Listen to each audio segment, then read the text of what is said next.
All right. So let's continue with chapter 6. This is part 2.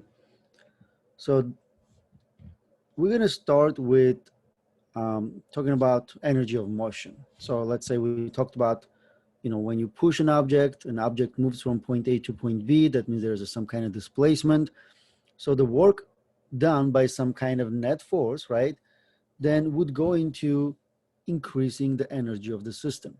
Now the question is, okay, so this is being the general equation for the work done. So remember, the idea for this equation is this. If the force is constant, then it can come out of the integral. So you have then x initial to x final, just then dx. And if then force is constant, it comes out of the integral, then integral of, integral of dx between x initial to x final just becomes basically f times delta x. And that they can also be, let's say, the cosine of theta if the force is at an angle with respect to displacement. So that means you can see, right, this equation is the general equation. You can work with this equation when the force is constant, or you can work with when the force is not constant, especially when the work is not, let's say, if the force is not constant. By not constant, I mean not constant as a function of position. I showed you in part 1 how the spring force, like let's say Hooke's law, shows that spring force is not constant as a function of position. So then we had to integrate that, right? So kx end up being 1/2 kx squared. So now, one thing we're going to do here is this. So let's say we're going to see in terms of if we continue looking at, let's say, this is the work done by some external force. And let me make a color darker. So let's say this is integral going from x initial to x final. Now, instead of net force, I'm going to, write in terms of the second law, Newton's second law, where net force is equivalent to mass times acceleration. So I'm going to say that this net force is then mass times acceleration, and dx. And I'm going to rewrite the mass times acceleration, or rewrite the acceleration in terms of then dv dt, because the acceleration is rate at which the velocities change, right? So dv dt times dx. Then what I'm going to do next here is this. And this is kind of like a mathematical trick that we do, where we multiply this, let's say dv dt, we multiply by dx dx, let's say, right? So remember, so basically we're multiplying by 1. Remember, there was already dx, right? This dx over there, but we just multiply by 1. And that 1 is a ratio of dx over dx. Because now what we can do from here is this. I can rearrange what I have inside the integral, because it's just a product. I'm going to do this. I'm going to say then m times, then I'm going to combine one of the dx with the dt, and then I'm going to have then this dx cancel that dx. You can see, right? So then this dx combined with that dt, and then I end up with the dv. What this gives me then is this. So x initial to x final, those are the limits. So now I have m. Well, dx dt is nothing but then the velocity. And then I have then dv over here surviving. That means what I did here, I changed the integral from, in terms of position dependent to a velocity dependent. Now my limits are now from v initial to v final, because this is dv rather than dx. All right. Now from here then, what I can do, mass is constant, comes out, and all I have is the integral of v dv going from v initial to v final. And if I do the integral of that, I end up with v squared over 2, right? V initial to v final, or I end up with this. I end up 1/2 mv final square minus 1/2 mv initial square. That means work done by external force is equals to the, 1/2 times mass times final speed square minus 1/2 times initial speed square, right?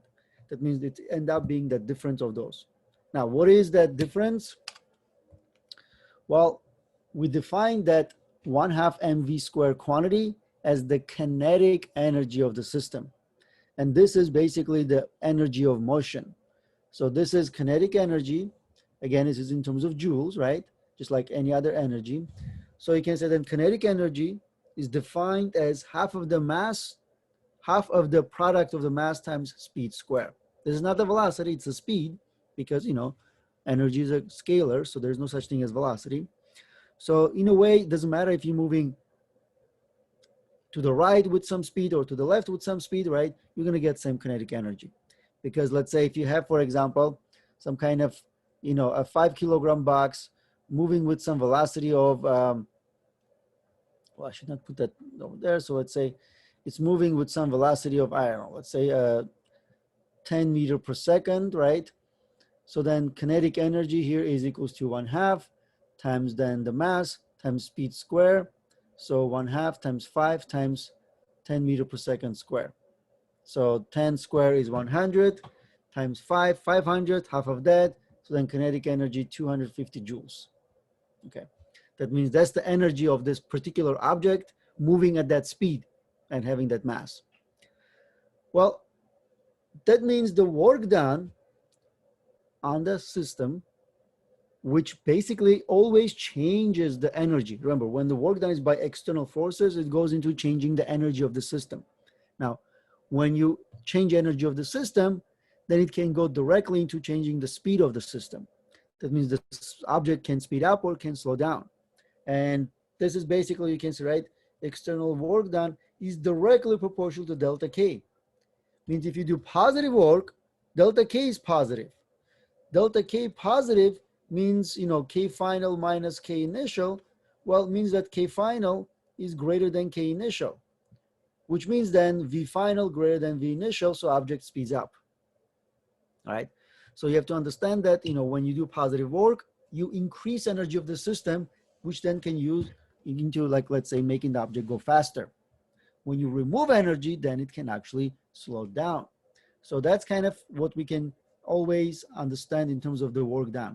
This is known as the work kinetic energy theorem.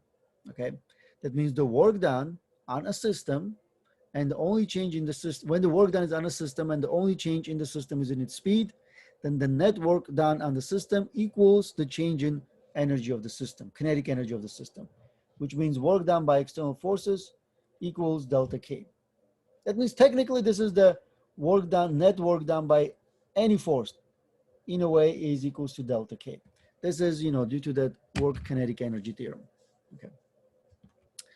All right. So let's then look at some examples. So this is the one that I skipped last time, so we can come back to that. So we have a 3 kilogram particle moving along the x-axis, has a velocity of 2 meters per second as it passes through the origin. It is subjected to a single force, Fx, that varies with position as shown basically in the diagram. Now, part A says, what is the kinetic energy of the particle as it passes through the origin? That means the instant of time when it's, you know, passing through the origin. Okay, because that's, you can assume that it's moving at 2 meters per second. Only when it reaches the origin, then there's a force acting on it. And then the force is a position dependent. See, then let's say when the position is 0, the origin force is 0. But then forces increases as a function of position, becomes strongest at when the object is at x equals, you know, 2 meters. And then it starts decreasing until it becomes 0 at x equals 4 meters. But in any case, the force is acting on the object throughout the entire 4-meter displacement. That means for the 4 meters, there's a force pushing the object to the right, because it is to the right because the force here is above the x-axis, right? That means this is a positive force. This just tells you that it's increasing and then it's decreasing. So, but still, the entire time the force is pushing the object to the right. All right. So part A is simple enough, because we have kinetic energy, which is 1/2 times mass times speed square. And we can just basically say that this is initial, because this is when the force starts acting on it. So I can say it like that. So then 1/2 times 3 kilogram, then times 2 meters per second squared. Okay. Then I can basically find the kinetic energy of the object when it passes, you know, through the origin. All right. So it's 4 times 12, 4, 2 squared is 4, then times 3, that's 12. Half of that is then 6 joules. Okay, that's part A. Part B, it says, how much work is done by the force as the particle moves from x equals 0 to x equals 4. All right. Now, work done is equals to change in kinetic energy. Okay. That means if I know kinetic energy before and kinetic energy after, their difference gives me the work done. But I don't know what is the kinetic energy after, so I can't really use it using this equation. Work done is also equals to integral of fx dx, going from x initial to x final. I can, try to then use this. And one thing I can see here is the force is variable, right? And, let's say I need to know what the function is for the force. I can plug in there to calculate and integrate and find it. Or we learned that basically also means that the work is just the area under this curve. For me right now, that's the easiest one because work is, area under the triangle, which will be then 1/2 base, right, times then the height or altitude. All right, so it will be 1/2. You can see, right, the base here is this guy here, which is 4 meters. And altitude, it goes all the way to 6 meters. Oh, sorry, 6 newtons. So it's 1/2, 4 times 6. Well, 4 times 6 is 24. Half of that, then work done here is 12 joules. That means this is then this was part A, this is part B. All right, so then part C says, what is the speed of the particle when it reaches x equals 4 meter position? All right, so now, again, I can find the kinetic energy, kinetic energy final, which will then be equals to 1/2 m times v final square, right, to solve that. But right now, I don't have what's the final kinetic energy is directly. But I remember that work done is equals to delta k, which is then equals to k final minus k initial. I have, work done, I have k initial, then I can solve for k final, which will be then, work done plus initial kinetic energy. So then that's 12 joules plus 6 joules. So we get 18 joules. All right, so now that we have 18 joules, I can come back to this equation and I can rearrange and solve for the speed. Final speed equals to 2 times k final divided by the mass and then the square root. Okay, so then square root of 2 times 18 joules divided by 3 kilograms. So we get V final to be 3.5 meters per second. And this is then the final speed for part C. All right, so let's say, here's part C. That means once you have the final kinetic energy, you can solve then for the final speed. All right, so let's look at another example here. You have a 3 kilogram particle, starts from rest at x equals 0.05 meters, and moves along the x-axis under the influence of a single force, where the force is equals to 6 plus 4x minus 3x squared. Clearly, this is a variable force, right? Changes with position, where f of x is in newtons and x is in meters. Now, find the work done by the force as the particle moves from x equals 0.5 to x equals 3 meters. And for part B, we want to find the speed of the particle at that final position. All right, so let's do this. Work done is equals to, using the general equation, integral going from x initial to x final, then f of x dx. But remember, so technically what we have here is, it's a dot product, so f of x dot dx, right? So technically, but what I can do here is, because it's all in terms of just x, right? So I can say then, or maybe like this is like, let's say, I can write, I can do like, let's say ds, right? That's kind of like the general equation. So then f of x I hat dot ds is basically ds I hat, because it's moving only in the x direction, right? Going from now 0.05 to 3 meters. So I hat dot I hat is 1. So then all I have is just f of x dx, going from, let me just put it like going from 1 to 2, position 1 to position 2. Okay, where 1 is 0.05, 2 is 3. Just easier to put it like that. All right, so then this is equals to, all right, so what I have here, f of x is equals to 6 plus 4x minus 3x squared dx, going from 1 to 2. And I need to then integrate this. If I integrate, I'm going to end up with 6x plus 4x squared over 2, then minus 3 times x cubed over 3. And this is from now 0.05 to 3 meters. Okay, I can simplify this a little bit. So it becomes 6x plus 2x squared, right? Then minus, since those cancel, right? Minus x cubed, then 0.05 to 3. Which once I plug in everything and calculate this, I should get 5.6 joules. So that's basically the work done by external force. All right, so I found the work done. Now what I can do here is basically calculate the speed at position 3 meters, right? I can say then work done is equals to delta K, which is equals to K final minus K initial. Now I can see that it starts from rest, which means that K initial is 0. All right, so that makes a little bit easier, right? That means it is equal to just K final or equal to just 1/2 mv final square. Well, I have to just rearrange this again, where V final is equals to 2 times work done. That means final kinetic energy is equal to the work done, which is 5.6 joules technically. So 2 times work done divided by the mass, and then the square root, then square root of 2 times 5.6 joules divided by the mass, which is 3 kilograms again. And we're going to get, calculation for this. All right, so we should get 1.9 meter per second. All right, so that's the answer for this. I guess you can say this is part A, this is part B.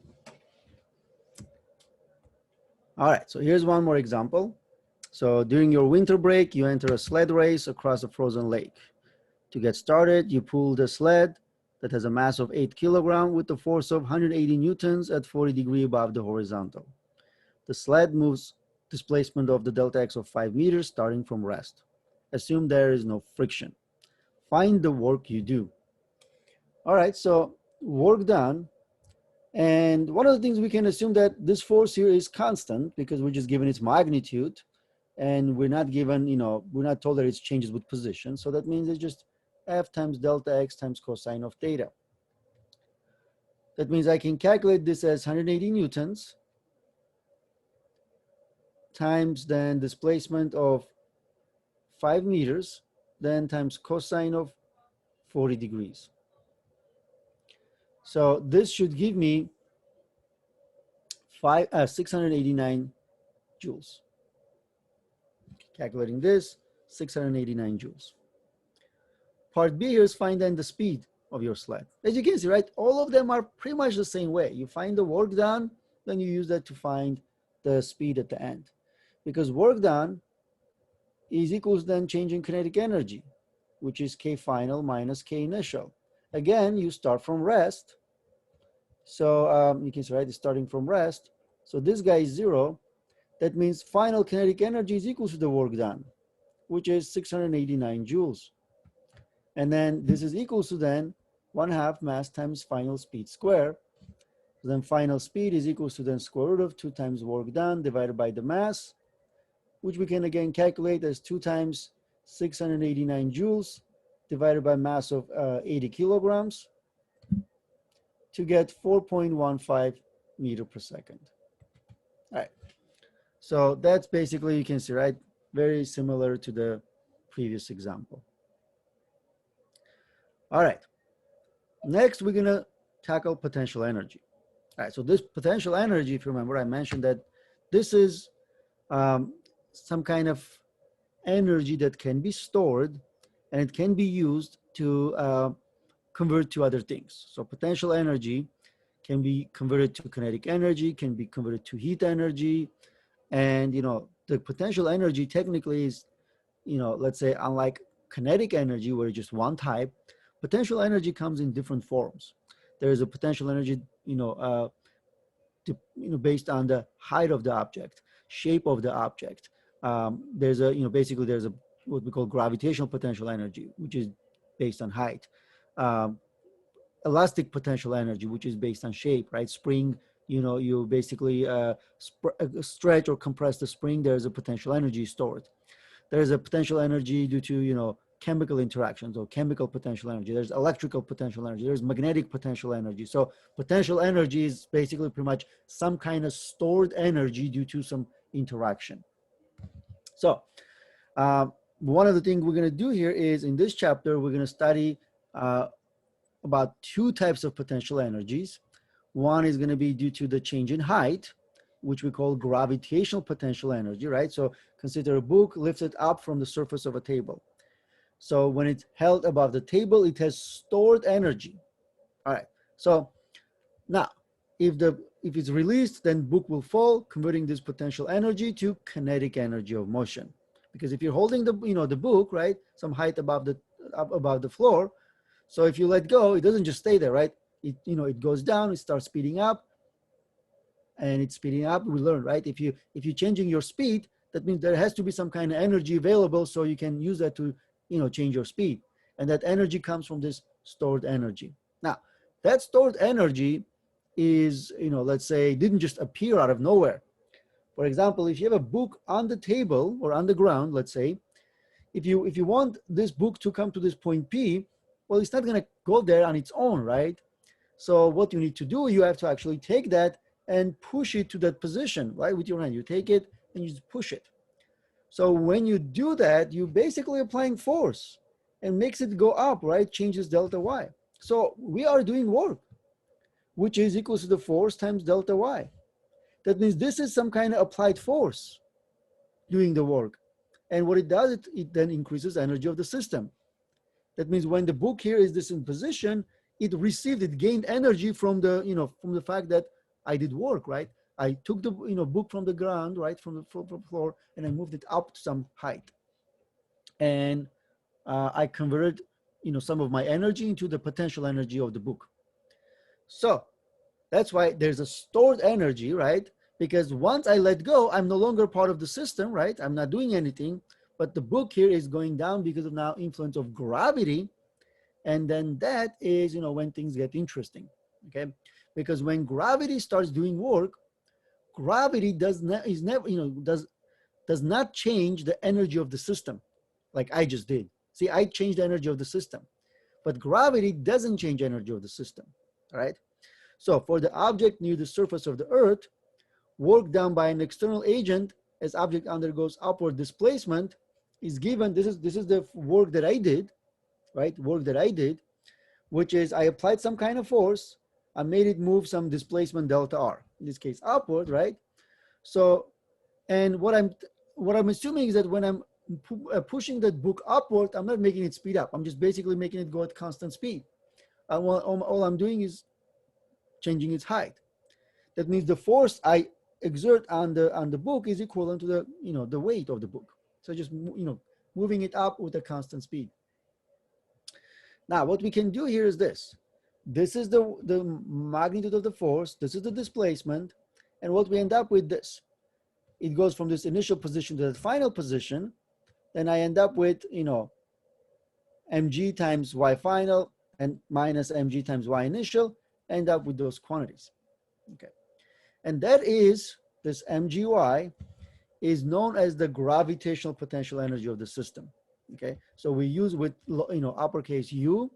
So U sub G, gravitational, right, is, a potential stored energy because the object has a change in height. Okay. So basically it's a vertical position dependent or height dependent stored energy. Now, one thing we can think of here is this.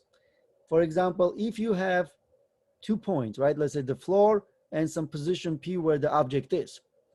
So one thing we can do here is we can take the position P and try to have some kind of, either, have a position P to be 0. That means that's the reference point. Or maybe then the ground can be 0. That's the reference point. And again, it's technically entirely up to you. So I can take, let's say, instead of doing P, let me put like as point A, like this. So this is point A. And then the ground here is point B. And I'm going to say then position of point B here is equals to 0. I don't know, let's say position of A then is some height h above the ground, right? So whatever it is. Now then what I can do here is this. I can calculate the potential energy for point A and for point B. Because you can see, right, when the work is done, it's equals to the difference between energies, difference of the energies of the 2 points. That means the physical importance is not the potential energy at one point or the other. So for example, I can say that potential energy at point A is mgya. Then potential energy of the point B is then mgyb. Now, in order for me to gain some kind of knowledge about the motion, what I need to do here, I need to compare them. And the way I compare them, I take their difference. So that's why the most important thing here is this delta U, which is change in potential energy, okay? Because the work done will go into changing potential energy, okay? So gravitational potential energy depends only on the vertical height of the object above the surface of the Earth. The important quantity is the difference, as I mentioned, right? It's the difference in potential energy. Because here's one thing we can do. If I know that object here is point A, and let's say it has an energy, potential energy, right, at point A of, let's say, 100 joules.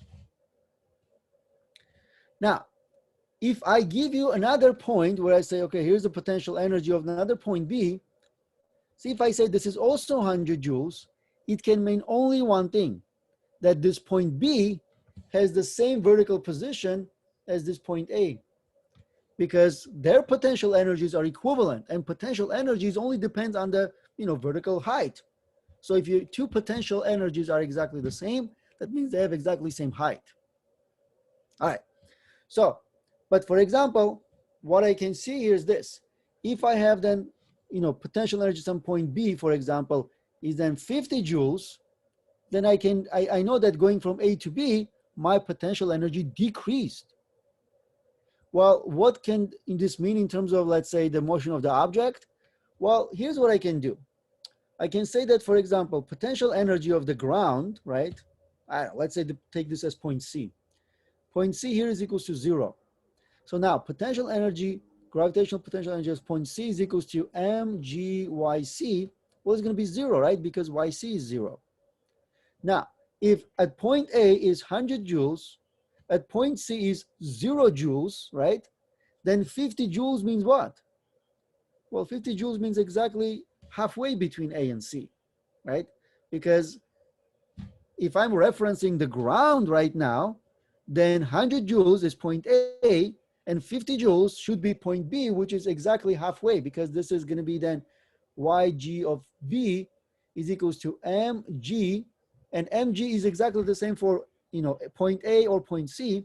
The only difference here is yb, right? So this one was mgya.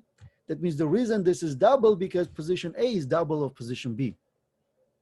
And also I know that when it's going down, its potential energy decreases because it's 100 at point A, it's 0 at point C. That means as it's going from A to C, right, potential energy decreases. Okay. So also you can see that, I'm going to show an example. The difference is independent of the choice of reference configuration, okay? Because what I can do here is I can say this, delta U, for example, going from A to C will be, if I'm going from A to C, then my final is point C, my initial is point A, and it will be 0 minus 100 joules, so it's negative 100 joules. That's my change in potential energy. Negative 100 joules means I lost 100 joules. Now, what if I do something different? What if I choose, let me kind of get rid of, what if I say this? My position A then equals to 0, okay? And position of C, right? Position of C is equals to some negative number, right? So I don't know, negative 10 meters or something like that. Now, for example, then what is my potential energy at point A? Well, it's going to be 0 because that's 0. Then, for example, what is my potential energy at point C? So let's say now it's, since the position is negative, so let's say if it's 100 joules, it's going to be the negative 100 joules because position is negative. That means by changing the reference point, I'm actually changing how much energy I have at point A and point C. But here's the thing, if I calculate change in potential energy, where I go from A to C, this will be final C minus initial A. Well, what is C is negative 100 joules, minus what is A is 0. So what is my delta U? Negative 100 joules. Well, same as before. That means before and after, right? So like, let's say independent of what I chose to be my reference point, I got the same change in potential energy. So that's why the important quantity is difference in potential energy rather than potential energy at one point. Because difference in potential energy will be exactly the same regardless of your choice of, let's say, reference point. All right.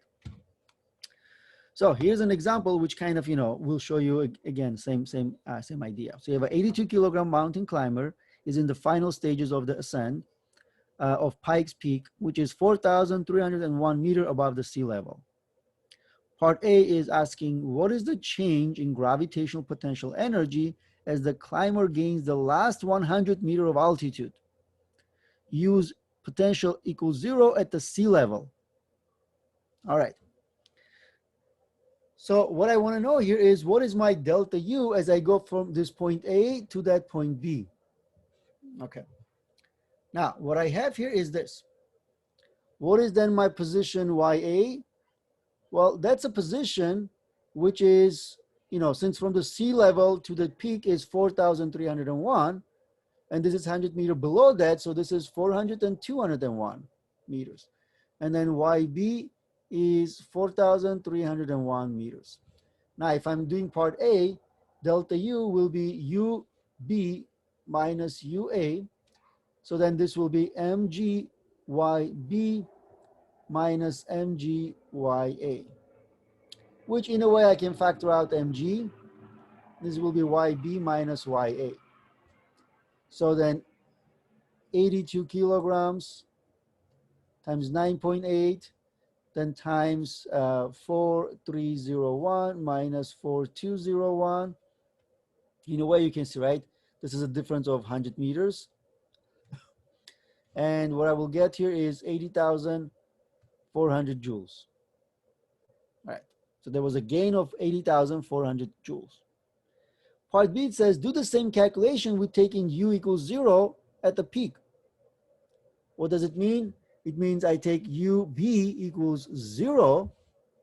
UA now here is negative 100 meters. See, completely different values, right? So let's do that. Delta U is equals to, again, still UB minus UA, which will be still mg times YB minus YA, like the equation above. And this will be then 80 here. So 82 kilograms times 9.8, then times, all right, so YB is 0, YA is minus 100 meters. And you can see, right, the difference here is, again, just 100 meters. So what will I get? Exactly same, 80,400 joules. All right, so that's why it's independent of the, the choice of reference, point. I can, choose peak to be the 0, I can choose point A to be the 0, or the sea level to be 0, doesn't matter. Because if you're calculating delta U, it's going to be the same regardless. All right. The next, we're going to calculate potential energy due to the elastic, systems. That means, when there's an object that can change the shape, then we can look at it in terms of its, let's say when you stretch or you compress, then you are storing again energy, and that energy here is called elastic potential energy. Remember, this was the work done by the external, force, right, which we, derived in the previous, part, where it equals to 1/2 kx square. So technically it's 1/2 kx final square minus 1/2 kx initial square. And what I have here is this: an elastic potential energy then is defined as, again, so those, individually is the kinetic energy, potential energy, elastic potential energy. So then spring or elastic potential energy is 1/2 K times X squared. Okay, that means that's, the elastic potential energy for the system that can be, change, that you can change the shape without deforming it. So that's kind of the important thing. Okay, so you can say the spring can be either stretched or compressed, and US is always positive. U spring is always positive, right? Because, doesn't matter if you're stretching or compressing, X is squared, so this is positive. So technically, here's what I have. UG can be positive or negative, right? Because it's a MGY. Y positive, U is positive. Y is negative, U is negative. But U spring is always positive because no matter what X is, positive or negative, you get the positive, elastic potential energy. All right, so here's kind of an example. So you can see that, let's say you have a spring which is sitting in its equilibrium. You can write spring here is at X equals 0 position, which is in equilibrium. And remember, there is no restoring force when the spring is in equilibrium because there's nothing to restore. So then one thing we can do here is, if you take a block and start pushing the spring, basically you push it to the left, basically compressing it by this X maximum, which is maximum displacement. So every time, now we can see, right? Every time you are pushing it, you're doing work. So when you push the block, which pushes the spring, you're doing work and you're storing energy. So you move it to X amount, you store this much potential energy. You push it even more, you let's say store even more. And let's say this is where you stopped pushing. So this is going to be your X max. That means at this point you're holding it. And then what you have here, then this is your potential energy. And since your system is just sitting there with that stored energy, then you can say total energy is equals to combination of kinetic energy plus gravitational potential energy plus spring potential energy. This is 0, this is 0. You have just that because it's not moving, so no kinetic energy. It's on the ground, which is your reference position, so there's no gravitational potential energy, but it's compressed, so there's a spring potential energy. So your energy is just entirely in terms of spring energy equals 1/2 kx max squared. Then what happens when you let go? Well, when you let go, then this energy can be then converted into kinetic energy. Okay, can be then converted into kinetic energy, which means that the block gonna starts moving. So then that's one of the things basically we have, right? So we have, you can see, right, as the block is, as the spring tries to go towards its equilibrium, and then that pushes the block, and then the block then gains kinetic energy. Why is it gaining kinetic energy? Because potential energy decreases, because as the spring goes toward the equilibrium, remember, U spring is equals to 1/2 K. In equilibrium, X is 0, so U spring is 0. That means U spring is 0 when you are in equilibrium position. Every time you you stretch or compress, then you're storing energy. But when the spring here is in equilibrium or passing equilibrium position, the potential energy is 0. So that's why when the spring comes back to its equilibrium, there is no more potential energy. But all that energy could not, just, disappear. It was then converted into kinetic energy of the block, and then block is now moving with some speed. All right. We can also talk about internal energy. So this is the energy associated with the temperature of a system. So for example, when a book slides across a surface, friction does work and increases the internal energy of the surface. Because, for example, the friction, right? So think like you take your, your palms out, you rub it like this, you can see, right, it gets really hot.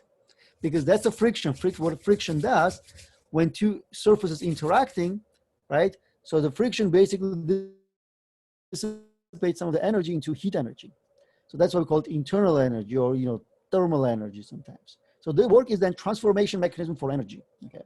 So we talk about, right, the work is a transformation mechanism for energy.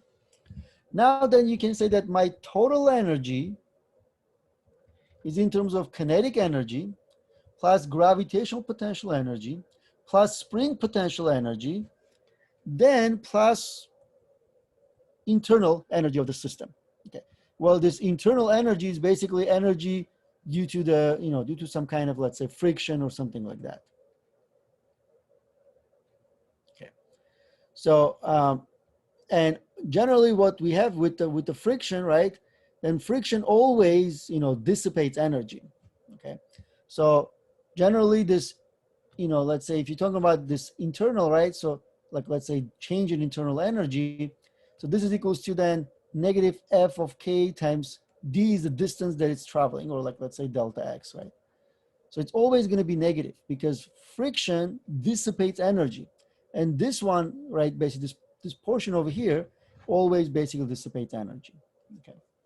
So um, one very important thing that we're going to be talking about here is the difference between what we call the conservative forces and non-conservative forces. All right. So there are two types of basically forces that we can have doing work. So some of the forces, right, so you can say we call conservative forces, and have two equivalent properties. The work done by a conservative force on a particle moving between any 2 points, going from point A to point B, is independent of the path taken by the particle. That means this is point A, this is point B. You can go from A to B like this, or you can go like that, or you can go like this, doesn't matter. You are basically doing exactly the same amount of work when you go from A to B, regardless of the path. And second one says the work done by a conservative force on a particle moving through any closed path is zero. That means you go from A to B, then you go from B to A, then you add work done from A to B to the work done from B to A, you're going to get zero. That means a closed path is one for which the beginning point and the end points are identical. Okay, that means you go and come back, so your starting and final points are exactly the same. And if you get zero work done, right? So work done going from A to B plus work done going from B to A equals zero. If that's the case, then the force that doing this work is a conservative force. Okay. Then non-conservative forces are basically the forces that does not satisfy properties 1 and 2. And the type of forces that are going to be conservative that we will be considering in this class are the gravitational force and then the spring force. Only those two forces are conservative forces. Only those two forces are conserve energy. Everything else, like let's say friction, tension, applied force, basically you name it, right? So let's say a drag force or whatever it is, right? Everything else is a non-conservative force. That means they do not satisfy the statement uh, 1 or 2, 1 and 2. So basically, or properties 1 and 2. Usually we call that postulates 1 and 2. All right. So now, what does it mean for the force to be conservative? Well, as I say, gravitational force and the spring force are the only conservative forces that we'll be dealing with. What it means is that work done by conservative forces would never change the system energy. That means energy at point A and energy at point B, as the object goes from point A to point B, if the work is done by gravitational force or the spring force, energy before and after will be exactly equals the same. Okay, so we're going to talk about that. So also the work done by internal, or let's say conservative forces, will always go into changing potential energy. But such that, for example, think like this. So you have an object which is here at point A. Remember we said that if I take, let's say, the ground, point B to be zero, then I have a potential energy at point A, right? So let's say 100 joules, for example. Now, when the object goes down, that's because the gravity acting on it and the displacement is down. So then if you're talking about the work done by gravitational force, the question is that, would that be a positive work done or a negative work done? Well, think like this. Force is in the same direction as the displacement, so work done is positive. But then what happens to the potential energy as object is going down? Well, it decreases, goes from 100 to 0. That means when the gravity is doing positive work, potential energy, right? So delta U is negative, it decreases. Or you can think of the other way around. So other way around. So let's say if you go up, so let's say if your displacement is up, delta Y is up, see the gravity acting down, and then the angle between them is 180 degree, which means, this is going down, This is going up. So then work done by gravitational force is negative because it's acting in the opposite direction of displacement. But as the object is going up, its potential energy is increasing, so it's positive. So this is the important thing. This is true for any conservative force. Same also true for the spring force. When the work done by a conservative force is, that's why I can technically do this. Work done by C for the conservative force. Work done by a conservative force is positive, potential energy decreases.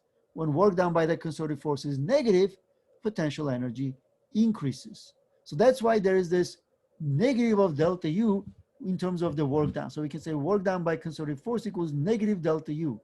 Negative indicating that they have opposite signs always, right? That negative is important part of the equation if you're talking about the conservative forces. Now, what we can do here is we can talk about mechanical energy, which is only takes into account kinetic and potential energies. So then the sum of the kinetic and potential energies is defined as the mechanical energy of the system. So for conservative forces, then the total mechanical energy of the system is constant, which means that mechanical energy at point A is equal to the mechanical energy at point B, okay? And only the mechanical energy, because mechanical energy only takes into account kinetic and potential energies and not, for example, internal energy like friction. Okay. So a non-conservative forces cause a change in the mechanical energy of the system. In a way, you can think like this. Change in the mechanical energy is basically like this. So it equals to 0, or change in the mechanical energy not equals to 0. So let's say this is condition 1, condition 2. So under which condition it equals to 0? Under the condition when work is done by conservative forces. Under which condition is not equals to 0? When the work is done by non-conservative forces, NC, non-conservative forces. Because when the non-conservative force does work, it changes the energy of the system, right? Mechanical energy by the amount it does work. So let's say if you do 100 joules of work, this guy does 100 joules of work, system then is changed by 100 joules. But when the work is done by, a conservative force, it only goes into just converting already available energy from potential energy to kinetic or from kinetic to potential, but it does not change the system energy. It only converts from one type to another, where the work done by the non-conservative force goes into changing the energy of the system, okay? So you can see, right, the friction is a non-conservative force. Why? Because it dissipates energy and it doesn't give back. Once energy converted to thermal energy, you cannot convert thermal energy into kinetic energy or potential energy anymore. It's lost, it's gone. So it's dissipating energy. So that's why it's a non-conservative force. But gravity and spring forces, they can convert kinetic and potential energies back and forth with 100%, basically 100% of kinetic energy can be converted to potential energy and vice versa. So let's look at then some examples. All right. So a light spring with the force of 3.85 with the force constant of 3.85 newtons per meter is compressed by 8 centimeters as it is held between a 0.25 kilogram block on the left and a 0.5 block on the right, both resting on the horizontal surface. All right, so I'm sorry about that. That actually, that problem should not have been there. It wasn't even an energy example. So what I'm going to do, I'm going to actually, instead of that, give you like an example for like a simple example where the a conservative force will conserve energy. So kind of like give you like a couple of examples. So let's say, imagine we have an object. All right, so let's say we have an object that is here at, basically at some position A. All right, so then what I can say here is, imagine you're just holding some object over there. So then I can look at in terms of what is the mechanical energy at point A. So this is then kinetic at A plus potential at A. Okay. Now, so technically then I can say it's potential as a gravitational potential at A plus then spring potential at A. Okay, but we know that there is not a spring, so this guy here is 0. Then imagine then you let go of the object. So as the object then is falling down, going from the point A to point B, is going to go and hit the ground. And let's say I want to know how fast it's moving when it hits the ground. That means I want to know basically what is the energy at point B. Let's say mechanical energy, right? So basically, what is the speed at point B, let's say? So then mechanical energy at B, right? So equals then KB plus UGB plus U spring B. That means this is kind of general equation. Again, this is 0 because it's not an elastic object. And here's what I have. So let's say I take then position B to be my reference position, y equals 0. And let's say the only force acting on it during the entire time is then the gravitational force. Now, what does it mean? It means then my mechanical energy will be conserved. Okay, that means energy at point A is equals to energy at point B. Mechanical energy before and after is exactly the same, which means then I can say that, okay, so then kinetic energy at A plus gravitational potential at A then will be equal to the kinetic energy of B plus gravitational potential at B. Okay. Now, this is basically an equation you can say for the conservation of mechanical energy. Or you can say if you also include the spring, right? But let me do it like this. Let's say plus U spring A, and this is then equals to kinetic energy at B plus gravitational at B plus then spring at B. And this is the general equation for the conservation of mechanical energy. From that, you can then simplify depending on what your problem tells you. For example, let's say you're dropping this, which means the speed is 0 to start with, which means that kinetic energy is 0. And then when it reaches the ground, point B, that's my reference position, then there's no gravitational potential energy. Well, there was already no spring potential energy, right? That means what I have, you can see that one equation that I have already, half of the things already canceled. So why do I have surviving? Well, gravitational potential at energy at A then is equals to kinetic energy at B. Means that all of my energy at point A was potential stored energy. By the time it reached point B, all of that potential energy being converted to kinetic energy. Energy before and after is exactly the same because work is done by gravitational force, which conserves energy, but it converts energy from one type to another.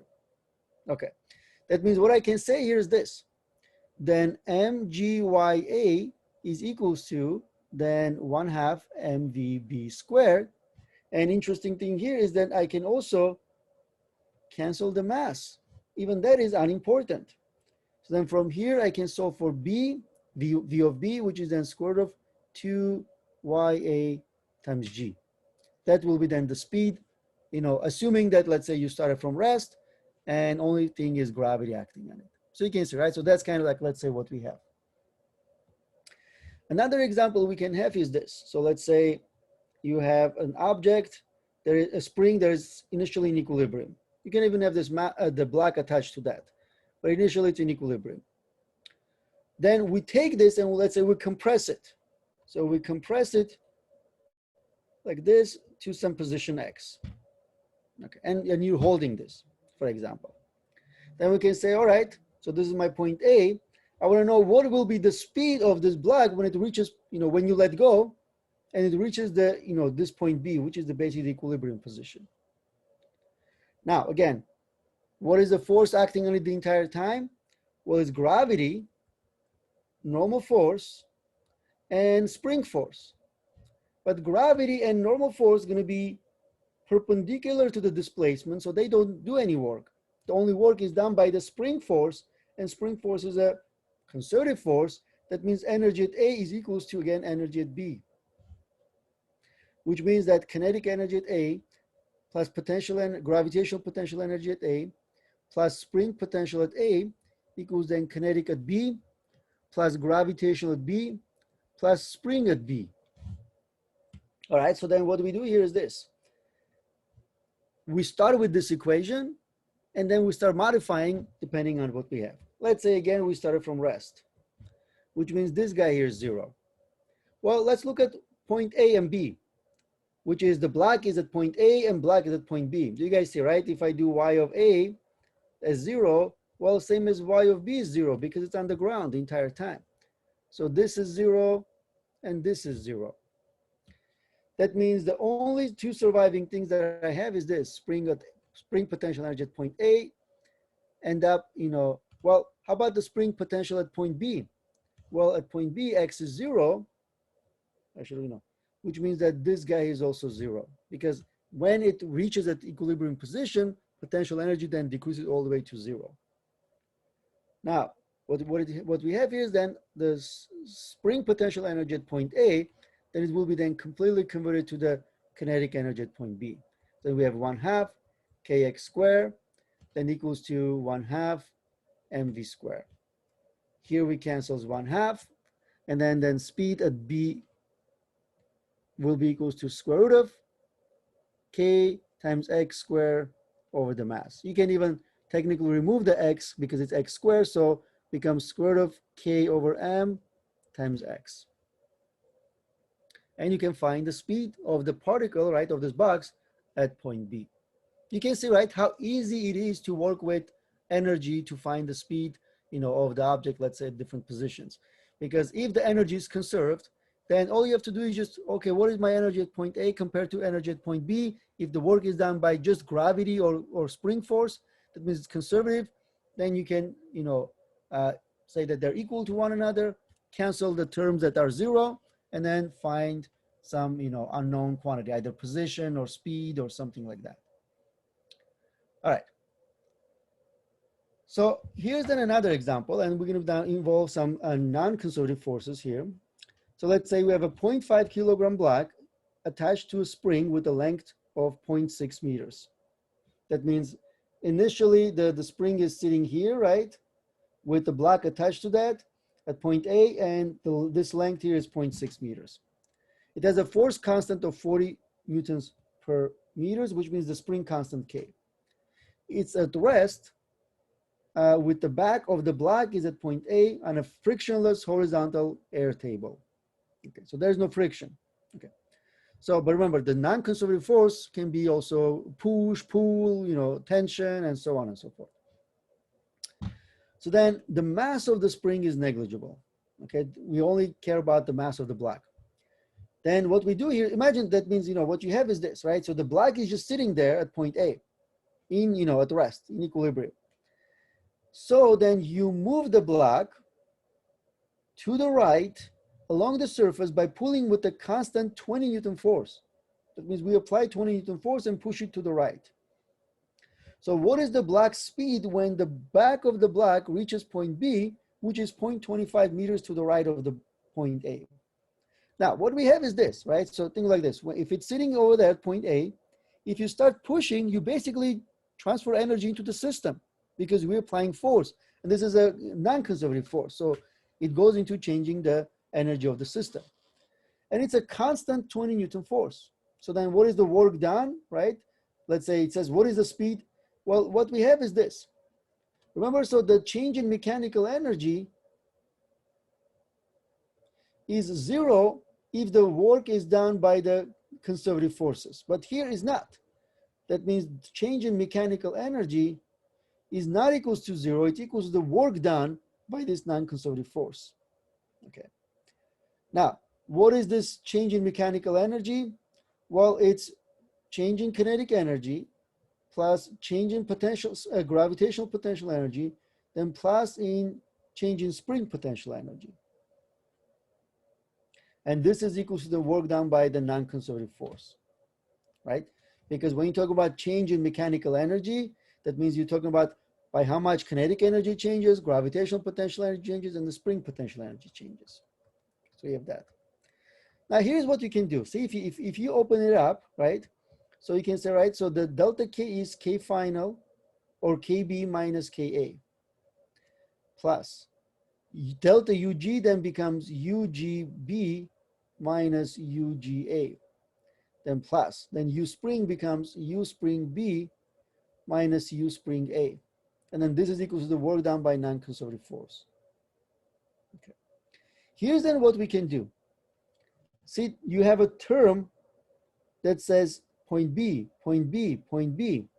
And then you have a term that says point A, point A, point A. That means information about point B and point A. So we're gonna move them around such that I'm only gonna have on the left side, energy in terms of point B, and everything that is point A, I'm gonna move it to the right. So then it becomes this, KB plus UGB plus U spring B equals to, all of the other ones is negative, so it becomes work done by non-conservative force plus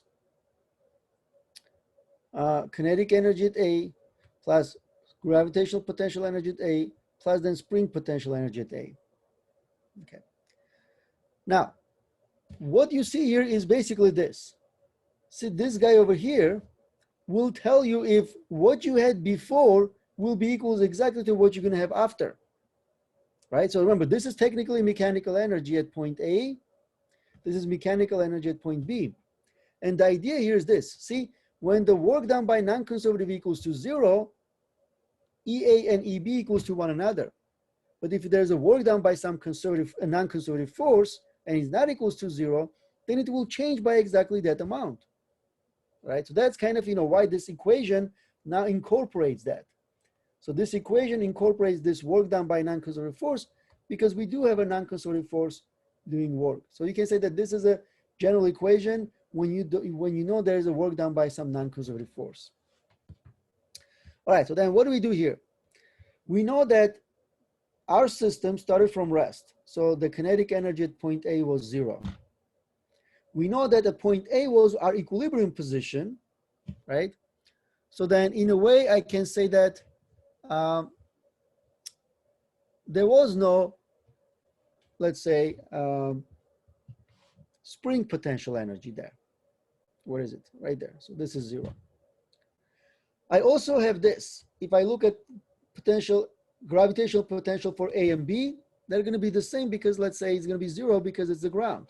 So I can say that, well, this is 0 gravitational, right, at B, and this is gravitational at A. That means those two is also 0.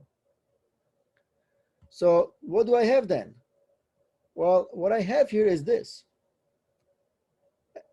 I started with 0 mechanical energy, right? Because all of those are 0.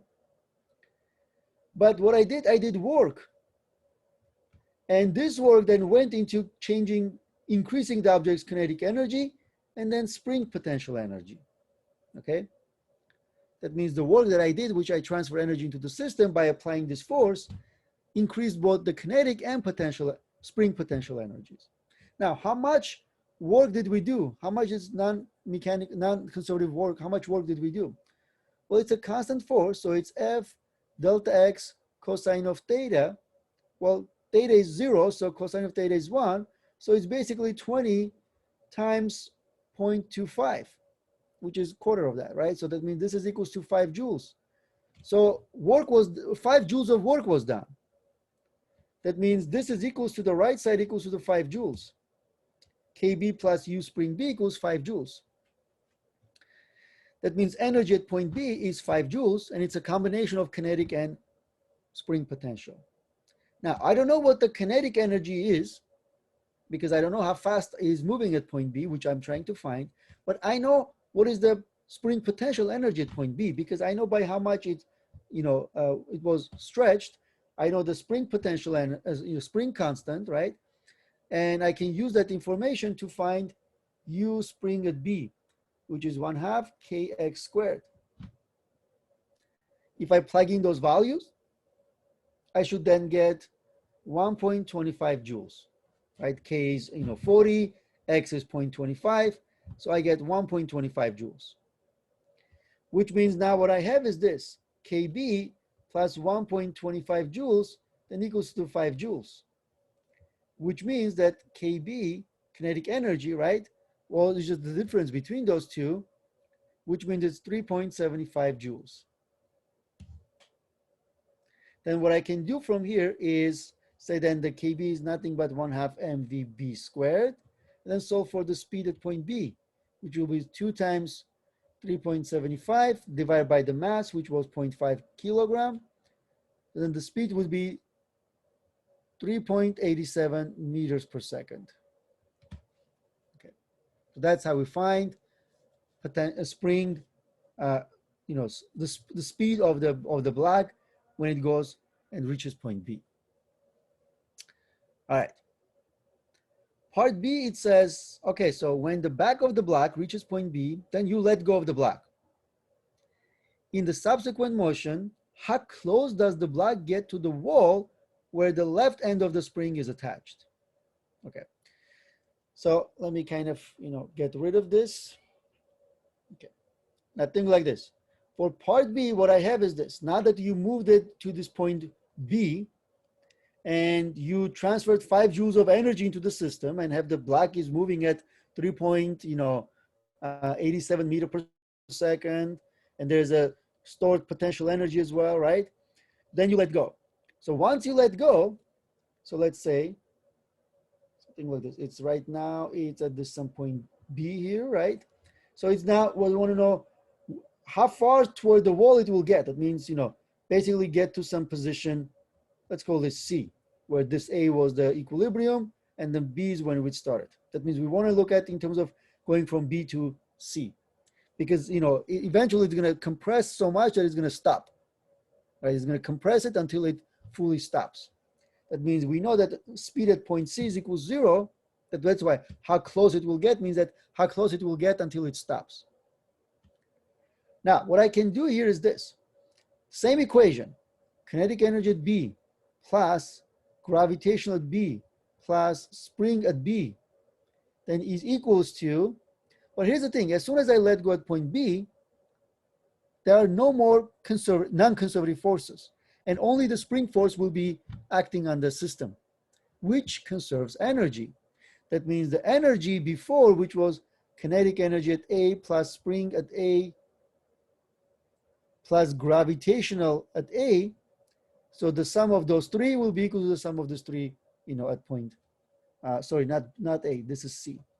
Point A and C, B and C, right, will be equal to one another, going from B to C. Okay, that means total energy at point B will be equal to the total energy at point C. Okay. And we already knew what it was at total energy, right? It was at B. It was 5 joules, which means at point C, it's also going to be 5 joules. Okay, so it's going to be exactly 5 joules. So because, I can already get rid of the gravitational potential energies. And what I can say then, this KB plus U spring B, this combination was 5 joules. And then I know one thing, that when we reach the point C, there will be no speed, so the kinetic energy also 0. That means this is equal to then just the spring potential energy at point C, which is then 1/2 K times X point C squared. Then from here, I can rearrange and solve for point C, which is equals to 2 times 5 joules divided by the K, then the square root. K was 40 newtons times meters. Then I can calculate this to be 0.05 meters. Sorry, 0.5 meters. Okay. But this is 0.5 meter with respect to the equilibrium. Okay.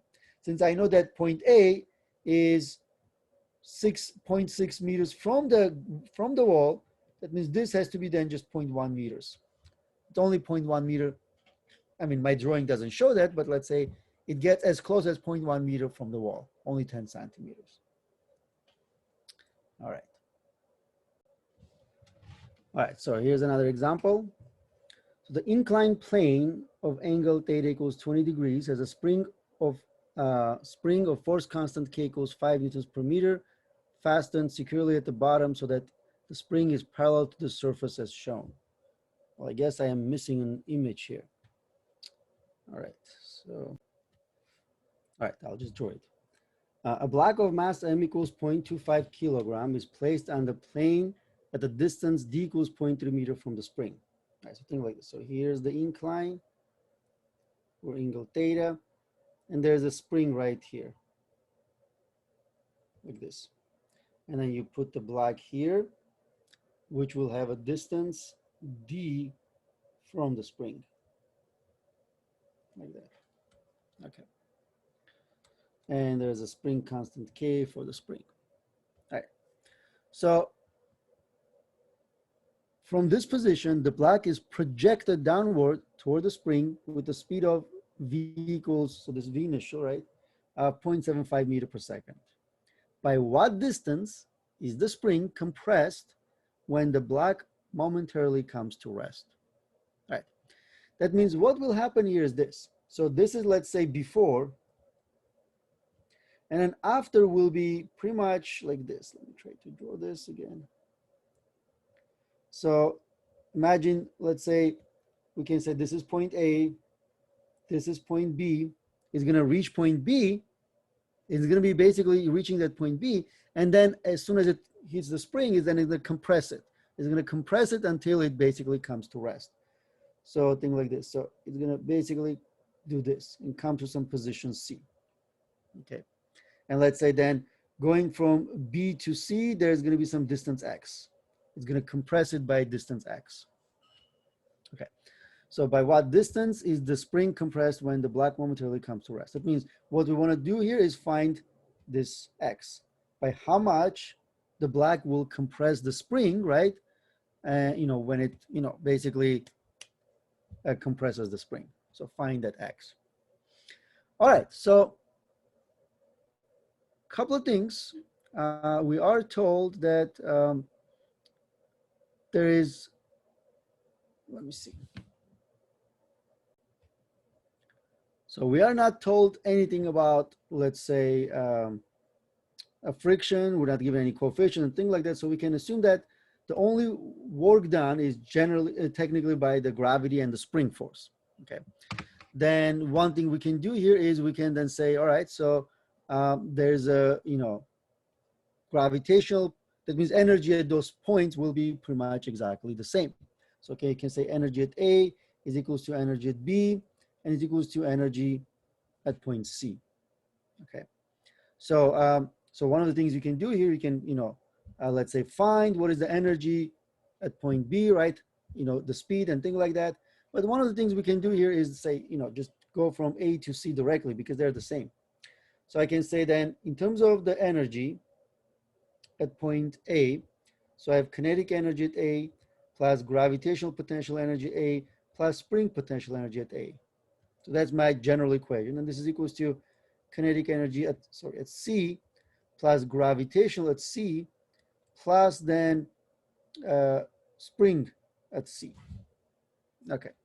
And I can then simplify this because what I have here is it's going to stop at point C.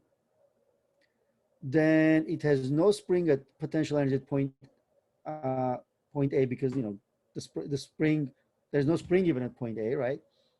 So then what I have here is I can see that there's a change in kinetic energy going from whatever value, right, which I can calculate, right, because I'm giving the speed and the mass, to 0.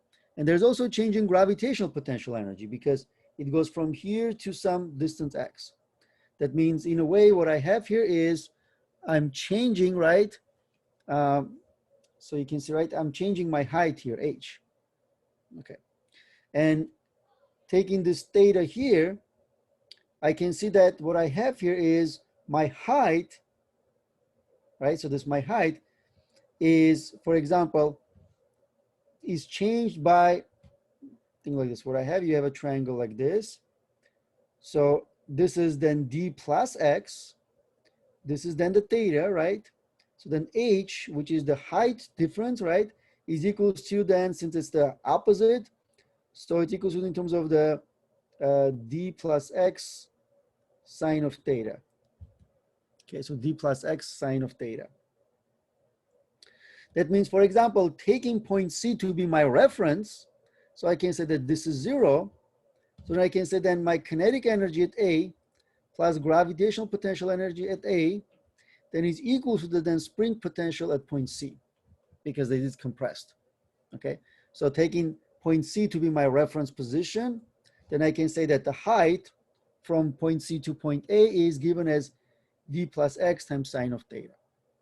Okay, now what I have here is then this 1/2 mv a square then plus, well, this is, mg times h, but h here is sine of theta times d plus x, and then this is equals to then 1/2 kx squared. All right, so I get that. All right, so here's the thing. So if I rearrange this, for example, right, if I rearrange this, I'm gonna get this. So I'm gonna get, let's say, 1/2 kx squared, then plus, or it's technically negative, right? Then plus mg sine of theta times d plus x, then plus 1/2 mva squared, and this is equals to 0. And remember, our goal was to find x, and now what I end up with here is this. I have one term with x squared, another term with x, another term independent of x. So it ends up being quadratic equation. All right, so it's kind of tedious, so I'm not gonna technically do that here, but I wanted to show you the setup and everything. But the idea here is use a quadratic equation to find that x equals 0.131 meters, which means that I just wanted you guys to show that, you see that in terms of in a problem like this, you can still take this point A to be your one point C is when it's compressed, right, to be another point, and then in that case, the height is just basically use trigonometry, right, geometry to find it, right, hypotenuse times the sine of theta, right, d plus x times sine of theta, and you end up with, not always it is quadratic. It is quadratic in this case because this guy is, non-zero. If that was, 0, it would have been easier and non-quadratic, but, you can still have something like that, right? A little bit harder, right? But, I have solution, in terms of those tedious, plugging into the quadratic on the slides so you guys can look at it. But, from this point on, you should be able to just follow that. All right, so the pretty much last thing we have in this chapter is this. We know how to go from work done into the, from if you have a force to calculate the work done using the integral. But we can also kind of go other way around, okay? So you can see, right, work done is, f of x dx equals negative delta u, okay? That means delta u, you can see, right, the negative sign, becomes UF minus UA, the final potential and minus initial potential equals then negative of, integral. But one of the things we can do here is we can rearrange this where, let's say, think like this. So if I divide both sides by dx and take the integral of, derivative of both sides, then the left side becomes du dx, and then the right side, the derivative of the integral becomes just f. That means you can find the force if you have a potential energy that changes with position. And you take the derivative of that with position, then you can find the applied force, the magnitude of the applied force. Okay, so that means derivative of the position, derivative of the potential energy with respect to position, negative of the derivative of the potential with respect to position, gives you the applied force.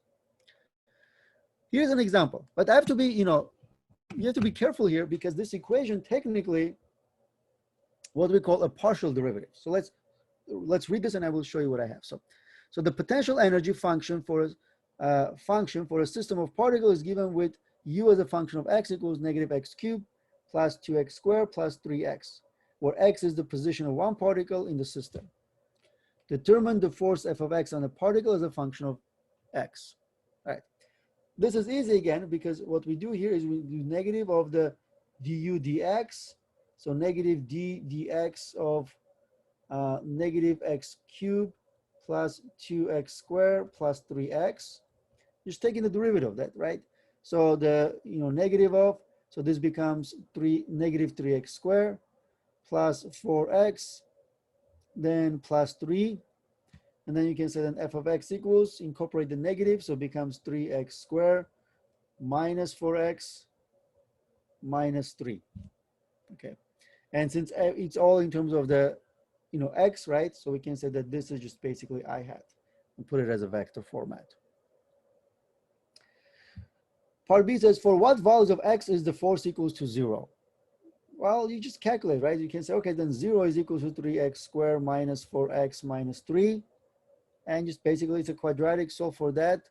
And you get when x equals 1.87 or x equals negative 0.535. Okay, so this was part A, this was part B. So simple enough. But what I wanted to do here is to show you that technically you can do f of x, f of y, and f of z. But when you're doing this, you sometimes have to do what we call partial derivatives. If your potential depends on more than one dimension. So let's say becomes negative partial derivative with respect to partial x. This is negative partial u with partial y. This is negative partial u with partial z. Now, what does it mean? So let's say this is your u. And this is now u as a function of x, y, and z. So let's say this is goes like this: 3xy squared plus, I don't know, let's say plus 2x squared yz, and then minus 5zx, for example. So you can see, right, your potential depends on x, y, and z and things like that. Now, if I'm finding f of x, this partial derivative of u with respect to x means that you treat everything constant but x. That means y and z are also constants. That means if I'm doing f of x, this is negative partial u partial x equals negative, then taking the derivative of basically this with respect to x becomes negative. So 3xy squared becomes then 3y squared, because 3 and y squared are constants, and 3y squared times x becomes 3y squared. Plus 2x squared yz becomes then 4yz times x. Yz don't change, then x squared becomes 2x, right? Then times 2, so 4xyz. Then minus, then 5zx becomes just 5z. Okay, and then you incorporate the negative, so it becomes negative 3y squared, let's say then negative 4yzx, then plus 5z. For example, and if you do f of y, then this becomes negative partial u partial y. So then you treat everything constant but y. So then it's like the derivative of this with respect to y becomes 6xy. Derivative of this second term with respect to y becomes 2x squared z. The derivative of the third term with respect to y, there is no y over there, so it's equals to 0. And the same thing with then the z. You can see, right, this is how you do the partial derivatives. Relatively straightforward if you do it, several times, just basically no big deal. The very last thing what I have here is, what is the potential energy due to this general gravitational equation? And this is just basically taking that equation, right? F gravitational that let's say dr, an integral to find the work done or the potential, right? Just taking the integral of this, we end up with this equation where the potential energy is equals to negative g, the constant, times m1 times m2 divided by r. Not r squared, but divided by r. So then the gravitational force is a conservative force.